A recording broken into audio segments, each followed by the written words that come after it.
చందుకి అడ్డంగా దొరికిపోయిన వల్లి. భాగ్యానికి ఊహించని షాక్ ఇచ్చిన రామరాజు. మరిదంతా ఎలా జరగబోతుంది, అసలు ఏం జరిగింది తెలుసుకోవాలనుకుంటే వీడియోని చివరి వరకు మిస్ కాకుండా చూసేయండి. ఇప్పుడు నేను ఒక మంచి జ్యువెలరీ కలెక్షన్ చూపిస్తూ మీకు వీడియోనైతే వివరించబోతున్నాను. స్కిప్ చేయకుండా వీడియోనైతే చూసేయండి.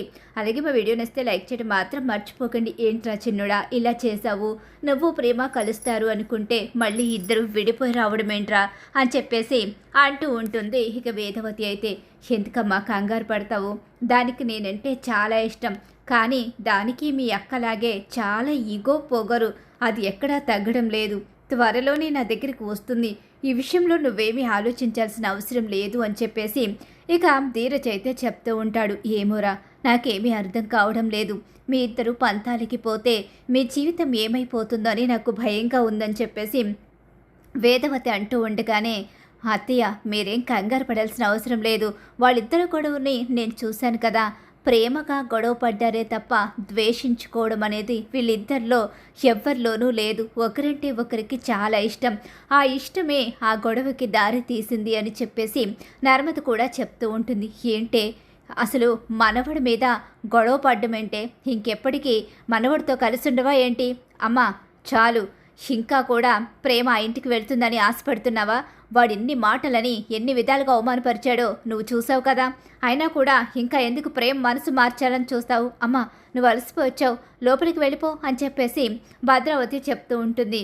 ఏంటి అంటే మేనకోడలి జీవితాన్ని నాశనం చేసి దాన్ని శాశ్వతంగా పుట్టింట్లో ఉంచేసుకోవాలి అనుకుంటున్నావా, అది మాత్రం కుదరదు, దాని భవిష్యత్తుని నాశనం చేస్తాను అంటే నేను దాని నానమ్మగా చూస్తూ ఊరుకోను అని చెప్పేసి శారదాంబ అంటూ ఉంటుంది. ఎవరెన్ని చేసినా సరే ఇక ప్రేమను ఆ ఇంటికి పంపించే ప్రసక్తే లేదు అని చెప్పేసి ఇక ఇక్కడ భద్రావతి అనుకుంటూ ఉంటుంది.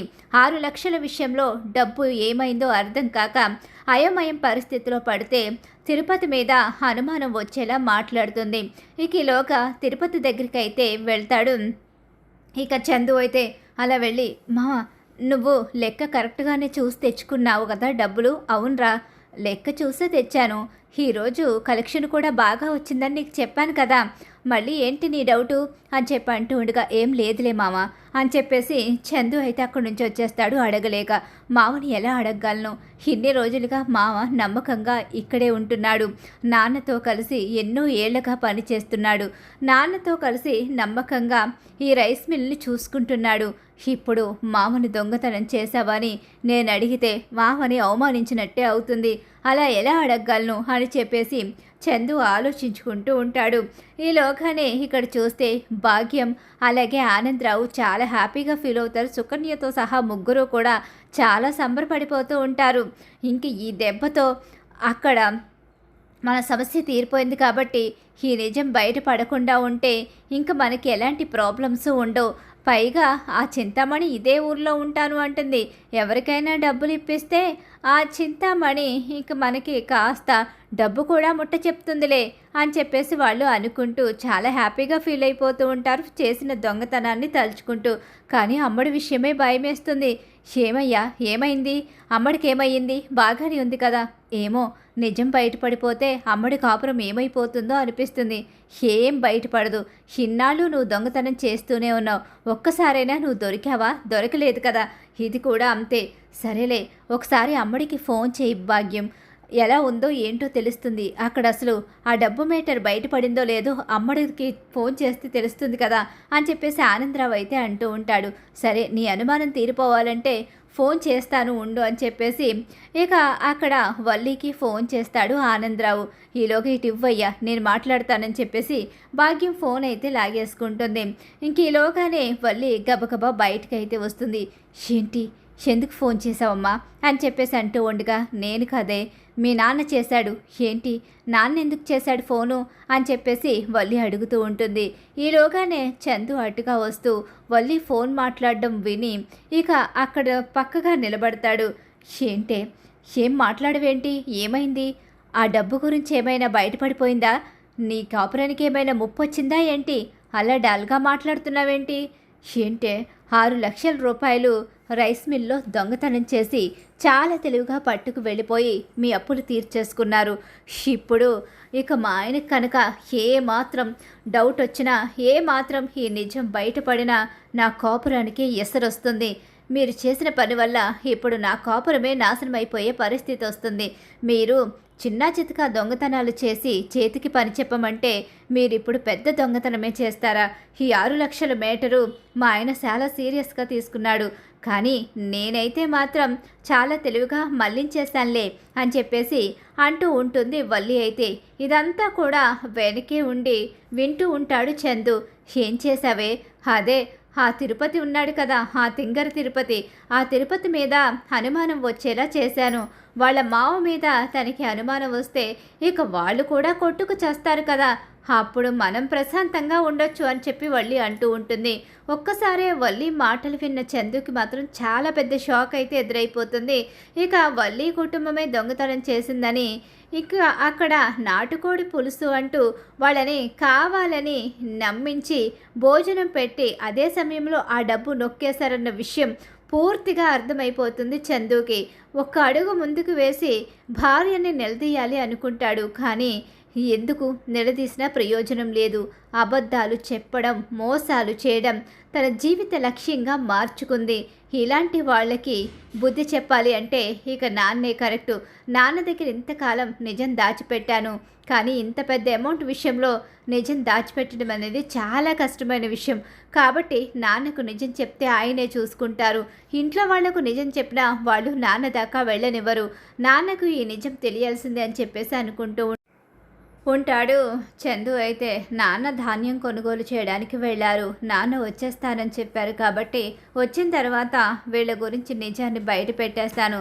ఇంత పెద్ద అమౌంట్ విషయంలో దొంగతనం చేసి మాయ చేశారంటే ఫస్ట్ నుంచి డబ్బులన్నిటి విషయంలోని వీళ్ళే దొంగతనం చేస్తున్నారని అర్థమైపోయింది. ఆ విషయాన్ని మళ్లించడానికి మా మామని నా ముందు దోషిని చేయాలని చూసింది వల్లి అని చెప్పేసి కోపంతో రగిలిపోతూ ఉండగానే ఈలోగా ధాన్యం కొనుగోలు చేయడానికి వెళ్ళిన రామరాజు తిరిగి వచ్చేస్తాడు. రామరాజు తిరిగి రాగానే మీతో ఒక విషయం మాట్లాడాలి నాన్న అని చెప్పేసి చందు దగ్గరికి వస్తాడు. ఏంటి వీడు ఇలా అంటున్నాడేంటి, మళ్ళీ ఏ విషయం గురించి మాట్లాడబోతున్నాడు అని చెప్పేసి ఆలోచిస్తూ ఉండగానే మన రైస్ మిల్లో 6 లక్షలు దొంగతనం చేయబడ్డాయి. ఆ డబ్బు ఏమైంది అని చెప్పేసి అంటూ ఉండగా, ఏం మాట్లాడుతున్నారో పెద్దడా, డబ్బు దొంగతనం చేయబడ్డం ఏంటి, అసలు అలా ఎలా అశ్రద్ధగా ఉన్నారు ఏంటి, తిరుపతి డబ్బు పోవడం ఏంటి, ఏమో బావా నాకు కూడా తెలీదు, నా దగ్గర ఇప్పుడే అంటున్నాడు వీడు. అవును డబ్బు పోయింది, మామకు కూడా ఈ విషయం తెలియదు. డబ్బు ఎలా పోయిందో కూడా నాకు తెలుసు. ఎలా పోయింది మరి, అలా ఎవరు ఏదో అనుమానం ఉంటే వెళ్ళి పోలీస్ కంప్లైంట్ పెట్టాలి కదా, ఇప్పుడు దాకా ఊరుకోవడం ఏంటి పెద్దోడా అని చెప్పేసి రామరాజు అనేసరికి, మీరు ఏం నిర్ణయం తీసుకుంటారో అది మీకే వదిలేస్తున్నాను. దొంగతనం చేసింది వల్లి వాళ్ళ నాన్న, అలాగే వల్లి వాళ్ళమ్మ ఇద్దరూ కలిసి మాకు నాటుకోడి పులుసు అంటూ మమ్మల్ని అక్కడ భోజనం తినేలా చేసి వీళ్ళు డబ్బు దొంగతనం తీసుకుని వెళ్ళిపోయారు. ఇక వల్లి కుటుంబం దొంగల కుటుంబం, మోసాలు చేసే కుటుంబం. వల్లి కుటుంబాన్ని అస్సలు నమ్మకూడదు. వాళ్ళు మోసాలు చేయడమే జీవిత లక్ష్యంగా మార్చుకున్నారు. ఇక వల్లి ఏం తక్కువది కాదు, పెద్ద కోడల్ని ఏరికోరి తెచ్చుకున్నానని చెప్పి సంబరపడిపోతున్నారు కదా. వల్లి అయితే పెళ్ళి కాకముందు నుంచి నన్ను మోసం చేస్తూనే వచ్చింది. వల్లి చేసిన మోసాలు అన్నీ ఇన్ని కాదు, కానీ మీ ముందు బయట పెట్టలేక ఇక ఏం చేయలేక తల వంచుకుని నిలబడాల్సి వచ్చిందని చెప్పేసి మొత్తం వల్లి నాటకాలు, భాగ్యం అలాగే ఆనందరావు నాటకాలు అన్నీ కూడా బయట పెట్టేస్తాడు. ఇక చందు అయితే ఒక్కసారే ఆవేశంగా భాగ్యం ఇంటికి వెళ్ళిన రామరాజు మాత్రం, ఏంటి నా కొడుకుని ఇంత మోసం చేస్తారా, అమాయకుడైన నా కొడుకు జీవితంతో ఆడుకొని నీ కూతురు లాంటి ఒక దుర్మార్గురాల్ని నా కొడుకు జీవితంలోకి పంపిస్తారా, అసలు మిమ్మల్ని వదిలిపెట్టకూడదు, మీ మీద పోలీస్ కంప్లైంట్ ఇచ్చి అరెస్ట్ చేయించాలి, కానీ మీరు నా పేరు చెప్పుకొని బ్రతుకుతున్నారు, ఇప్పుడు మిమ్మల్ని అరెస్ట్ చేస్తే నా పరువు పోతుంది అని చెప్పేసి ఇక మీ కూతురు మా ఇంట్లో ఉండడానికి లేదు, ఇంకెప్పటికీ జీవితంలో మా ఇంట్లో అడుగు పెట్టడానికి లేదు, అడుగు పెడితే ఏం జరుగుతుందో మీకు నేను స్పెషల్గా చెప్పనవసరం లేదు అన్నయ్య గారండి అది కదండి నా కూతురు కాపురాన్ని పోగొట్టడానికి లేదు అని చెప్పి భాగ్యం అడిగేసరికి భాగ్యం చెంప పగల కొడతాడు. ఇక రామరాజు అయితే చిచి అసలు మీకు నా ముందు మాట్లాడే అర్హతే లేదు అని చెప్పేసి గట్టిగా అరుస్తాడు రామరాజు. అలా రామరాజు ఊహించని షాక్ అయితే ఇవ్వబోతున్నాడు. మరి ఖచ్చితంగా రాబోయే కథలో ఇలా అయితే జరగబోతుంది. ఇలానే జరగాలని మీరు కోరుకుంటున్నారా? అయితే వీడియోని తప్పకుండా లైక్ చేయండి. మా వీడియో కనుక మీకు నచ్చినట్లయితే పక్కనే ఉన్న హై బటన్ మీద క్లిక్ చేయండి.